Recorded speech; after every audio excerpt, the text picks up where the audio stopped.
Hey friends, Pastor Dan Curlin here with your daily devotion on this Monday. Today we're taking a look at Daniel chapter 7 verses 1 through 6.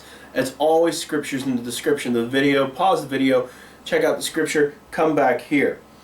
Beginning in our devotions today, we are moving from the first part of Daniel into the second part of Daniel, and we'll be focusing from this point on looking at the prophetic implications of the scripture found in Daniel.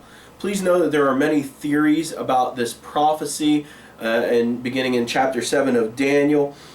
Some people would actually challenge and question if this is prophetic or if it's a later revision written historically. I'm going to be sharing my personal understandings of this as prophecy starting today, and I invite you to engage in the text, to go beyond the text, and to draw your own conclusions. Today we're traveling back in time to the first years of King Belshazzar's reign over Babylon. We're somewhere near the year 553 BC. Daniel has what we're going to call his first vision, and in this vision there's a lot of symbolism. So today I want to just share some thoughts on that symbolism and describe the first three out of the four beasts. The term four winds, as found in our scripture today, often recalls God's divine action. It's God's providential power at play. The term the sea often refers to nations of people.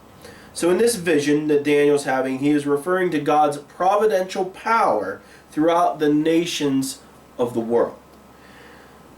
During this vision, there are four gigantic beasts that symbolize four kingdoms. These beasts parallel the nations that are described in Nebuchadnezzar's first dream. The first beast is described as a lion with plucked eagle's wings. This beast would represent the nation of Babylon. Babylon was swift like an eagle and a lion-like in power. It was a mighty and a strong nation. It's interesting that the lion in the vision takes on human qualities in the same way that King Nebuchadnezzar took on animal qualities during his judgment. The second beast is described as a bear. This beast represents the Medo-Persian Empire, which was fierce like a bear. It's described as raised up on one side because Persia held more power than the Medes did. In this vision of empires, it's described as holding three ribs in its mouth. These ribs represent the nations that were conquered by the Medo-Persian Empire.